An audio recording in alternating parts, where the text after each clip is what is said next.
네, 오늘 말씀 전하도록 하겠습니다. 오늘 본문은요, 우리가 읽고 있는 역대하 22장 10절에서부터 23장 정도까지인데요.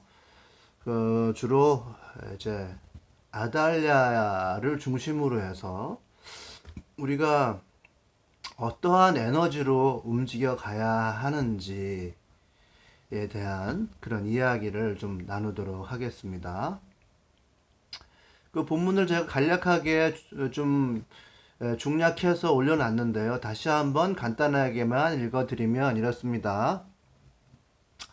아하시아의 어머니 아달랴는 자기 아들이 죽는 것을 보고 유다 집의 왕족을 다 죽이기 시작하였다. 그러나 왕자들이 살해되는 가운데서도 왕의 딸 여호세바가 아하시아의 아들 요아스를 몰래 빼내어 유모와 함께 침실에 숨겨서 아달랴에게서 화를 면하게 하였으므로 아달랴가 요아스는 죽이지 못하였다. 여호세바는 여호람 왕의 딸이요 여호야다 제사장의 아내이다. 아하시아에게는 누이가 되는 사람이다. 요아스는 그들과 함께 6해 동안을 하나님의 성전에 숨어 지냈으며 그동안에 나라는 아달랴가 다스렸다. 6해를 기다린 여호야다 제사장은 7째 해가 되자 드디어 용기 있게 결단을 내리고 군대 지휘관들인 백부장들 곧 여로함의 아들 아사랴와 여호하난의 아들 이스마엘과 오벳의 아들 아사랴와 아다야의 아들 마아세야와 시그리의 아들 엘리사밧과 미략을 맺었다. 그런 다음에 여호야다와 그의 아들들이 요아스 왕세자를 데리고 와서 그에게 왕관을 씌우고 왕의 직무를 규정한 규례서를 그에게 주고 기름을 부어 왕으로 삼고 임금님 만세하고 외쳤다. 이제 이게 요아스가 왕이 되는 과정에 대한 얘기인데요. 제 이야기를 하려고 하면 사실은 그 아하시아의 어머니 아달랴에 대한 얘기를 좀 하고서 요아스가 왕이 되는 이야기를 해야 돼요. 그래서 좀 길게 잡아서 요번 주, 다음 주 2주간을 잡아서 그 얘기를 하는데 요번 주에는 주로 이제 아달랴, 그 어머니 아달랴에 대한 얘기를 주로 하면서 그 아달랴가 어떠한 동기로 이러저러한 일을 했는지 그리고 다음 주에는 요아스와 여호야다가 어떠한 동기로 또 이러저러한 일을 했는지 좀 한번 같이 나눠보도록 하겠습니다. 아까 말씀하신 대로 대림절이잖아요. 성탄절 이전에 이제 한 달 동안 사주 기간의 기간인데 예수 그리스도가 오심을 기다리는 절기란 말이죠. 영어로는 어벤트라고 하는데 이제 예수님을 향해서 나아가다 이런 뜻이에요. 그래서 나에게서 눈을 돌려서 그리스도에게로 나아가는 그 기간인데요. 이 기간 동안에 우리가 내가 기대하고 조금이라도 알아차려야 할 것은 무엇인지 그런 거를 좀 생각해 보는 시간을 갖자라는 취지로 제가 말씀을 좀 전하도록 하겠습니다. 사람 그 절망이라고 하는 거, 내가 실패한 것이 동력이 돼서 움직이는 사람이 있고요. 내가 뭐 모자라는 부분이 있으면 그걸 채우려고 막 움직여가는 그런 동력이 사람들에겐 있고, 또 하나는 우리들의 신앙이니까 예수님께서 나의 마음에 말씀하시는 걸 동력이 돼서 움직이는 그런 두 가지 유형이 있어요. 근데 내가 어떤 동력에 의해서 움직이는지를 모르면 나의 계획이 정말 엉뚱한 데로 가 있을 수도 있습니다. 그래서 내가 어떠한 동기에 의해서 움직이는지, 나의 경험이 움직이게 하는지, 즉 실패의 경험이 나를 움직여 가게 하는지, 그럴 수 있잖아요. 내 과거에 뭔가 되게 아쉬웠던 부분이 있다 하면 그런 걸 이제 보충하기 위해서 막 움직이는 사람이 있고, 내가 뭐 갖고 싶은 거를 못 가졌는데 그게 마음속에 남아 있으면 그거 꼭 사야지 쇼핑하는 사람이 있는가 하면 그런 것과 좀 더 거리가 있게 내 안에서 하나님께서 이렇게 저렇게 말씀하셨을 때 그것을 따라서 한 발 두 발 나아가는 게 분명히 다를 거란 말이에요. 어떤 게 나를 움직여 가는지 좀 그거를 알아보는 좀 한 달 동안이 되었으면 좋겠고, 또 그것에 근거해서 내년 계획도 잘 세우면 좋겠다 싶습니다. 그래서 오늘 제 말씀은 약간 좀 역사를 알긴 알아야 돼요. 남유대 왕 여호람의 부인 아달랴에 대한 얘기거든요. 그러니까 아달랴는 정략 결혼을 한 사람이에요. 그러니까 여호람이라고 하는 사람이 뜬금없이 나왔지만 이제 뭐 다윗으로부터 솔로몬으로 르호보암 와서 이제 5대 왕이니까 이제 그렇게 일단은 좀 기억해 주시고, 아달랴는 북이스라엘 왕 아합 있죠. 가장 나쁜 짓을 많이 했다고 하는 그 아합, 그리고 이세벨, 먼저 워낙 유명해요. 북이스라엘 왕 아합과 이세벨의 딸이에요. 딸이 정력 결혼을 통해 가지고 남유대로 와서 여호람과 결혼을 했습니다. 그 여호람은 근데 외국의 침입을 계속 허용하는 무능한 왕으로 좀 표현이 돼 있고, 영토 내에서 막 반란이 많이 일어나서 영지를 많이 상실한 좀 무능한 것으로 기술이 많이 되어 있어서 아달랴는 굉장히 의지의 여인이거든요. 그래서 이 여호람 남편은 끝내 하나님의 벌을 받아서 뭐 창자가 배 바깥으로 나오는 병으로 죽었다 이렇게 돼 있어요. 그러니까 좀 불행하죠. 여호람도 그렇고 아달랴도 그렇고 그 북이스라엘 사람이 남으로 와서 결혼했는데 남편이 죽었으니까요. 그리고 이제 그의 아들 아하시아죠. 그 아달랴의 아들이에요. 그리고 아하시아도 역시 1년밖에는 왕이 아니었어요. 그런데 아하시아도 역시 긍정적인 평가는 없는 것 같아요. 아합 가문을 따라서 악을 행했다 이렇게 돼 있거든요. 그러니까 어머니 아달랴가 꾀었다. 역대를 읽어보면 그 정도 평가가 있어요. 1년을 왕위에 있었는데 별로 좋지는 않죠. 그러니까 여호람과 아하시아, 여호람의 배우자 아들 아하시아, 아달랴가 이렇게 있습니다. 그러니까 이 아하시아도 뭐 허망하게 죽어요. 이스라엘 그 북이스라엘 아합의 아들 요람의 병문안을 갖다가 북이스라엘에 그때 막 혁명이 일어났거든요. 예후의 혁명이라고 아마 들어보셨을 거예요. 그 혁명상에 붙잡혀서 죽게 돼요. 북이스라엘 왕의 병문안을 갖다가 그 혁명 상황에 휩쓸려서 죽게 됐거든요. 그렇게 되자 오늘 본문을 읽은 대로예요. 이렇게 남유다 6대 왕이죠. 자신의 아들 아하시아가 엉뚱하게 북이스라엘로 가서 죽는 것을 보자 어머니 아달랴가 왕자들을 모두 죽입니다. 그리고 자기가 여왕이 되어서 6년을 다스립니다. 그 이야기가 오늘 있어요. 그러니까 참 정리를 해보면 정말 허망할 거예요. 자신의 아버지 아합은 이제 그 전에 전장에서 전사를 했어요. 어머니가 그 방금 말씀드린 혁명 상황에서 예후에게 아주 참혹하게 죽어요. 성 밖에서 바깥으로 집어 던져버리거든요. 떨어져가지고 뭐 개들이 와서 시신을 다 먹어버렸다. 손발만 남기고 막 이런단 말이에요. 그 아달랴는 남유다로 왔는데 모국의 상황은 그렇게 혁명 상황으로 고향을 잃어버리게 된 거죠. 그리고 남편 죽었죠. 아들 죽었죠. 관계가 모두 끊어져 버린 거예요. 그리고 나자 자기 손자들을 모조리 죽여버리고 자기가 여왕이 된 거란 말이죠. 그러면 이게 어떤 동기에서 이렇게 자기가 여왕이 되어서 6년 동안 통치를 했나, 이거를 좀 볼 필요가 있어요. 사실은 그것은 아달랴 자신의 경험이 움직이는 나로 볼 수가 있어요. 즉 자신의 허망함과 결핍을 채우려고 하는 뭐 악녀? 제 생각에는 그냥 보통 사람이에요. 그 정도 상황에서 정신이 온전하기가 쉽지 않거든요. 사실은 지배를 당했다고 볼 수도 있을 것 같습니다. 결핍된 부분이 너무 확실하게 보이잖아요. 정략 결혼을 통해서 고향을 떠났습니다. 그러니까 믿을 사람이 없겠죠.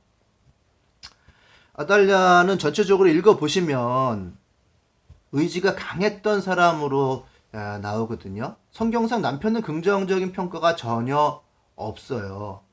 조금 더 유능한 부분이 없던 배우자를 뭐 어쩔 때는 도와주기도 했겠죠. 압도하는 그런 존재로 표현이 되어 있습니다. 그러니까 남유다에 바알 숭배를 도입한 여성이 아달랴예요. 근데 남편 여호람이 별 업적도 없이 짧은 기간 통치하다가 마침내 죽었단 말이죠.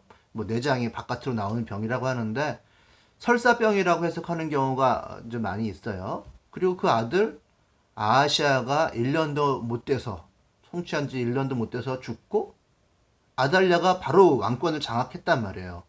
그런데 그 아달랴의 왕권 장악에 방해가 되는 유족들을 모두 죽여버렸습니다. 성경에는 왕자가 그 왕권을 이어야 되잖아요. 그 방해가 되는 왕자들을 모두 죽였단 말이죠.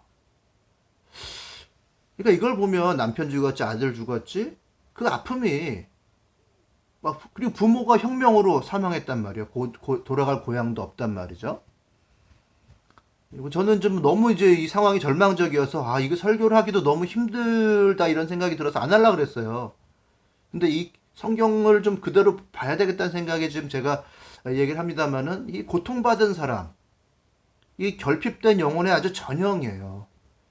그게 부분적으로는 우리 안에 있습니다. 구체적인 그런 사건은 우리에게 없지만 인류 모두에게 그 절망감이라고 하는 것은 무의식 안에 있게 된단 말이죠. 그것을 원형이라고 얘기해요. 융 심리학에서는 구체적인 그런 사안이 우리들에게 다 있지는 않지만 그 무력감과 절망이라고 하는 것은 모든 사람에게 부분 다 있다는 거예요. 무의식 안에. 그 무의식 안에는 그런 절망이 있어서 그것을 채우려고 하는 에너지가 엄청나게 크게 있는데 그게 실제적으로 사람을 움직이는 행동의 에너지가 된다. 라고 고전 심리학에서는 그렇게 얘기를 해요. 근데 그 마음속에 뭔가를 채우려고 하는 그 에너지가 툭 숨어있던 에너지가 튀어나올 때는 굉장히 본능적이고 아주 동물적인 그런 파워를 발휘한다고 그렇게 얘기합니다. 이 아달랴는 개인적으로는 굉장히 의지적인 여인이잖아요. 그러나 그 영혼의 절망이 어떤 동물적인 행동을 이끌어내는 거예요. 숨어있다 팍 튀어나왔을 때 자기의 손자들을 모두 다 이게 죽이는, 그리고 자기가 여왕이 되는 그런 일을 했습니다. 뭐 이런 것이 전면화된 사람들도 있어요. 전두환 같은 그런 사람이 아닌 이런 사람들도 사실은 있어요. 숨어 있다가 짐승 같은 행동을 하는 게 아니라 애초에 인면수심이라고 해서 사람의 얼굴을 쓰고 있으나 짐승 같은 그런 사람이 있기는 있습니다. 그 논어에 보면 행기유치라는 말이 있거든요. 선비가 뭐냐라고 물어봤을 때 그 행함에 부끄러움이 있어야 된다. 이게 선비다. 이런 얘기거든요. 부끄러움이 없으면 사실은 이게 선비가 아니라 사람이란 뭐냐 이런 거란 말이에요. 그 염치가 없는 이런 사람, 짐승 같은 사람이죠. 멘탈이. 제가 광주 법원에 실도하러 나갈 때 기자가 이렇게 지은 죄가 많은데 왜 반성하지 않습니까? 딱 이렇게 물어보니까 그 째려보는 그 눈빛, 완전히 노인이잖아요. 그럼에도 불구하고 그런 식으로 질문을 받았을 때 그 쫙 나오는 그 눈빛 자체가 사람의 눈빛이 아니거든요. 전혀 염치가 없는 그런 눈빛. 그런 게 바로 그 사람이 아닌 동물의 어떤 본능적인, 사람을 그렇게 수없이 죽여놓고서도 전혀 잘못이 없다고, 부끄러움이 없다고 생각하는 그런 사람이 전두환 같은 인간인데, 이 아달랴는 그런 것이 절망 가운데 숨어 있다가 확 튀어나왔다고 저는 보여요. 그래서 자기가 여왕의 길로 갔는데 그게 이제 살아보려고 여왕이 되어서 간신히 살아간단 말이죠. 그 삶의 길에 제거해야 될 것들이 나타났는데 내가 사는데 방해가 되니까 그런 거겠죠? 자기가 왕이 되어서 그 왕이 된다라고 하는 동력으로 살아가야 되는데 방해가 될 수 있는 손자들을 죽였단 말이에요. 친족을 학살하는 그 잔혹한 짓을 저지르게 됐는데, 여왕이라고 하는 것은 그 인생 전체가 아니잖아요. 그 중에 일부란 말이에요. 우리가 직업을 가졌을 때 그 직업이 우리들의 절반이나 됩니까? 뭐 절반이라고 치면 나머지 반은 우리가 집을 청소하고 사람들과 이렇게 저렇게 관계를 맺고 밥을 먹고 살고 재밌게 놀고 뭐 집을 청소도 하면서 뭐 이렇게 뭐 미니멀로 산다든지 이런저런 정말 삶이라고 하는 것이 사실은 채워주는 건데 여왕이 됐다고 해서 자기 인생 전체가 아니란 말이에요. 나머지 반은 뭐겠어요? 가족을 죽인 죄로 사는 거? 그 나머지 반이 동물적인 멘탈로 아무 수치심 없이 괴로움 없이 살 수 있겠습니까? 그게 아니란 말이죠. 그 결핍을 증가시키는 그 착시가 있었던 거죠. 자기가 여왕이 되는 것 자체가 어떤 목표가 돼서 다른 것을 잊어버리는 그 착시 속의 행동이 나와서 손자들을 죽였으니 더욱 큰 결핍으로 간 거예요. 같이 죽는 결과죠. 물론 이제 누구나 이런 극단적인 상황은 아니라고 저는 보고요. 이래서는 안 되겠죠.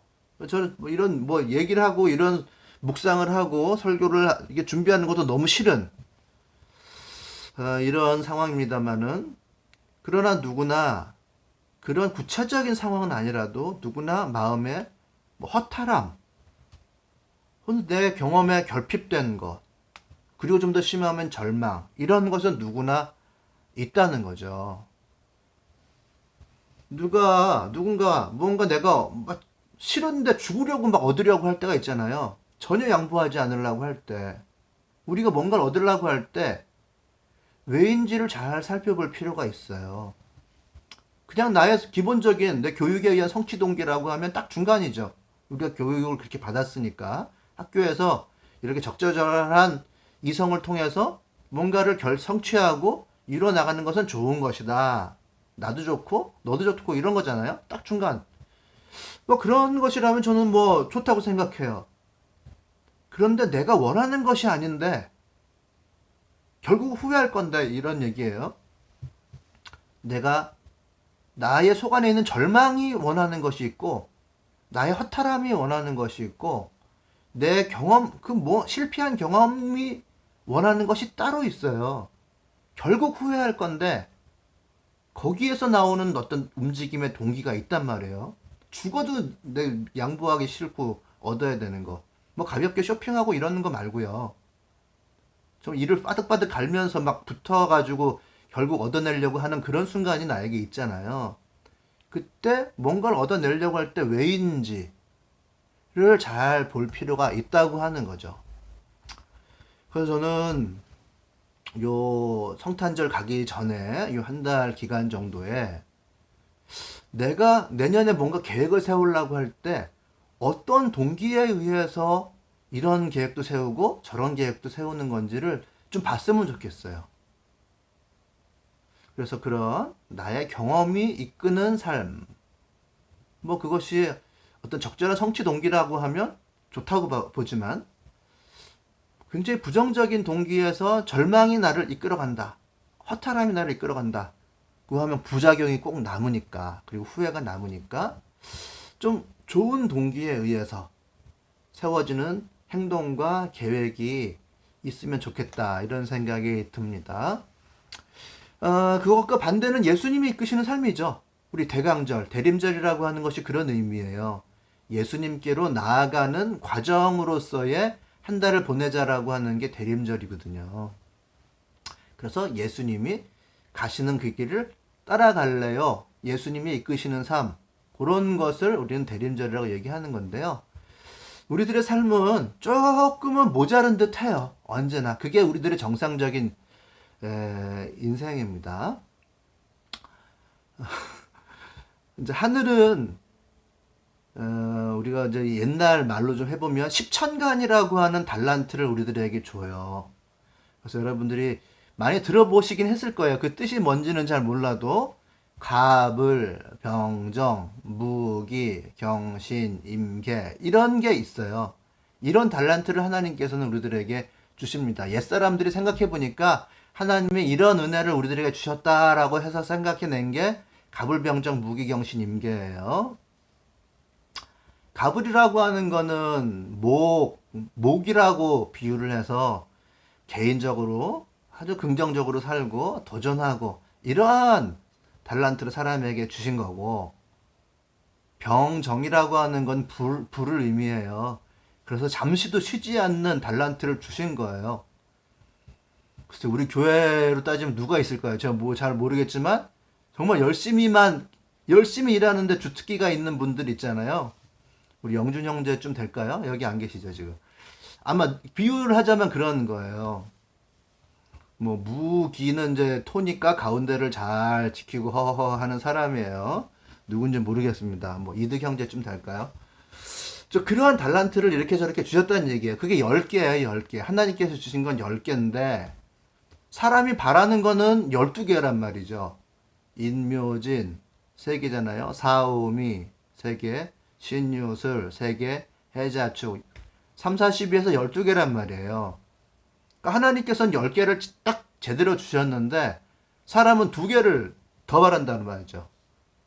10개를만 먹어야 되는데 12개를 먹으려고 하는 게 우리들이란 말이에요. 그러니까 조금은 모자른 듯한 게 우리들의 정상적인 인생이라고 볼 수가 있어요. 하나님의 2개를 덜 주신 것 같이 느낄 수밖에 없는 조건에 우리가 있다는 거예요. 그 옛날 사람은 그것을 공망이라고 표현했어요. 공망. 이게 뭐 공치고 망했다 이런 게 아니고 우리가 소망하지만 그 소망하는 것이 비어있다 이런 뜻이거든요. 공망. 바라지만 소망하지만 그 바라는 것이 비어있다 이런 뜻이에요. 끝없이 갈망하는데 그거 내가 나에게 없는 거 뭐 있는 것 같은데 갈망하지만 채워지지 않는 빈자리라는 것이 사람이면 누구나 가지고 있다는 거거든요. 그럼 그 빈자리를 어떻게 채울 거냐? 의지로 획득해서 채울 건지 새마을운동 열심히 일해서 그러나 경험상 해도 안 되는 나의 약점이라고 하는 것은 있단 말이죠. 원래 그런 안 되는 그런 부분이 있어요. 저 같은 경우는 상황에 따라 막 빠르게 반응하는 그 타이밍 싸움을 못해요. 해보려고 해도 한두 번 하다가 그렇게 하다 보면 실수를 해가지고 오히려 손해를 많이 봐요. 안 돼요, 도저히 그게. 그래서 옆에서 보는 사람이 답답하죠. 손해를 보는데도 손해보는 줄도 모르고 그냥 그 길을 간단 말이에요. 긴 시간을 지속해서 장기적으로 손해인지 이득인지를 잘 따지질 못해요. 예측이 잘 안 돼요. 어쨌든 간에 가게는 갑니다. 저는 뭔 일을 하면 기본적으로 5년이라는 세월을 했더라고요. 이때까지. 짧아도 5년. 뭐 조금 가면 10년, 15년인데 긴 시간을 지속해서 거기서 손해도 보고 힘들기도 하지만 어쨌든 장기적으로 그 자리에 있었으니까 약간의 결과를 얻는 거. 이게 저예요. 상황에 따라 빠르게 반응하는 걸 사람을 보면 너무 부러워가지고 따라서도 해봐요. 안 돼요. 그게 저 같아요. 경험상 해도 안 되는 그런 약점이 저에게 있단 말이죠. 그게 언제나 저에게 있어서는 모자란 부분이고 그것 때문에 사람들한테 타박을 많이 받기도 하고 조직 안에 있을 때는 보스에게 계속해서 지적받는 부분인데 저도 어떻게 할 수가 없는 그런 내가 있단 말이에요. 그러나 저는 그런 것이 저만 있는 게 아니고 다른 사람에겐 각자 나름대로의 영역에서 뭔가 채워지지 않는 것이 있을 수밖에 없는 게 사람이라고 저는 생각을 해요. 만족하는 것도 그 불만족하는 것도 나의 일부란 말이에요. 그럼 어떻게 하느냐? 저는 그런 채워지지 않는 그런 부분을 하나님으로 밖에는 채울 수 없는 게 아닌가. 나의 그 빈 공간을, 나의 연약한 부분을 좀 더 넓은 시각으로 보면 도저히 하나님으로 밖에는 채울 수 없는 그런 부분이 누구에게는 있다는 거죠. 뭐뭘 사도 쇼핑을 해도 채워지지 않고 해봐도 잘 되지가 않는 그런 부분이 누구에게나 다 있다. 그러나 그런 부분을 조금 더 넓은 시각으로 보면 하나님과 함께 하기에는 최적화된 공간이에요. 그래서 저는 하나님의 시각으로 더 넓게 크게 한번 보자. 바로 그 부분이 공부하고 수련함으로써 더 큰 하나님의 약속으로 채울 부분이다. 이렇게 생각합니다. 그 수련이라는 말은 멋있게 얘기해서 수련이지만 그게요. 수련의 90%는 참기예요. 참는 거. 공부하고 잘 참아서 더 큰 하나님의 약속으로 결국 나중에 하나님께서 채우실 걸로 채우는데 지금 당장에는 안 채워준다는 거죠. 때문에 하나님께서 계시다는 것만으로 일단은 만족해야 성령과의 합일된 것만으로 만족해야 나의 그 빈 부분이 채워질 수밖에 없다는 거죠. 그래서 대림절이라고 하는 거, 하나님 앞에로 예수님께로 나아가는 이 기간이 중요하다고 생각해요. 하나님으로 만족하면 성령께서 주시는 다양한 나도 경험할 수 있고요. 우연한 사건을 만날 때도 이거 하나님께서 나에게 체험하라고 주셨나 보다 하고 만족할 수 있고, 내 주변에 있는 좋은 자연이 있으면 그걸로도 만족할 수가 있고요. 그리고 사람과의 관계로 만족할 수가 있습니다. 저는 이것이 인간 체험이라고 생각해요. 우리들의 인간 체험. 좀 더 폭을 넓게, 시각을 넓게 보면 하나님께서는 우리들에게 그런 거 저러한 거를, 빈 공간을 다양한 사건과 우연히 만나는 다양한 사건으로 채우라고 말씀하시는 것 같고요. 또 내가 딱 어떤 골몰에서 하나만 바라는 내가 아니잖아요. 나는 다중다양하니까. 원재 스님이라는 분이 있습니다. 이분은 이제 뭐 유튜버로도 유명하긴 한데 게이머예요. 게이머. 그리고 세계 여행가고 틈틈이 글도 쓰는 작가기도 하고 주로 이제 유튜버로 사람들에게 알려졌는데, 뭐 이분이 하는 얘기 들어보면 불교 이전에 진리라고 하는 게 있지 않냐. 나는 꼭 불교라기보다도 진리를 찾는 사람이다 이렇게 얘기를 해요. 원재 스님이. 그래서 나는 중을 하기보다는 중놀이를 하는 사람이다 이렇게 얘기를 합니다. 왜냐, 나는 부모님에게는 아들이고 누군가에게는 친구고 공부하는 사람에게는 스승도 되고 또 세계 일주를 하는 사람들 사이에서는 여행가로서 사는 사람이고, 그리고 게임을 즐기는 땡중이고 또 틈틈이 글도 쓰는 작가이기도 하고, 딱 답을 정해가지고 내가 얻어야 될 거 그것만 고정시키려고 하지 않으면 나는 중놀이를 하며 사는 다채롭게 펼쳐진 세상을 살아가는 그런 사람이다 이렇게 얘기를 한단 말이죠. 우리는 인간 체험하는 사람이에요. 우리는 인간 여행을 하는 사람이란 말이죠. 여행자로 이 땅에 왔습니다. 성경에는 우리는 나그네라고 얘기를 하잖아요. 객으로서 살아간다고 한단 말이죠. 그러니까 하나님이 보내신 여행 스케줄을 소화하는 사람이에요. 그럴 때 하나님께서는 고통과 경쟁에서 이길 디테일에 막 집착하는 걸 원하실까? 그리스도를 바라보면서 자유함과 생명 보기를 원하실까? 물론 현실의 시스템에서 대안을 만들어 나가다가 절망해서 지쳐서 나가 떨어지기를 원하실까? 아니면 내 안에서 말씀하시는 예수님이 하라고 하는 데까지만 하다가, 물론 여러 가지 성령에 순종하다가 하나님께서 멈추라고 하면 멈추고 나가라고 하면 나가는 것을 원하실까? 전 하나님께서 좀 그리스도를 바라보면서 자유하기를 원하실 것 같아요. 생명을 보기를 원하실 것 같아요. 답을 정해서 딱 고정시켜서 그걸 얻어야 된다고 생각하는 게 아니라 여러 역할들 아무 걸림 없이 원만하게 이루어갈 수 있는 부분도 우리들의 인생 체험에는 있을 거라고 저는 생각하고, 여러분들이 이 성탄절을 기다리는 이 대림절 기간 동안에 좀 다양하게 생각을 해보셨으면 좋겠어요. 내년에 내가 경험해야 될 것은 무엇일지.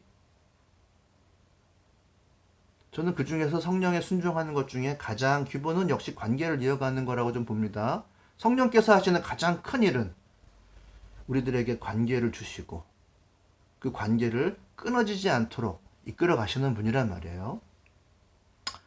설교의 초반에 말씀드렸던 그 아달랴의 커다란 빈자리를 보면 남편의 사망, 아들의 죽음, 그런 것들을 자기 자신이 직접 나섬으로 채우려고 했는데 그건 결국 손자들을 죽이고 나서야 가질 수 있는 거였단 말이에요.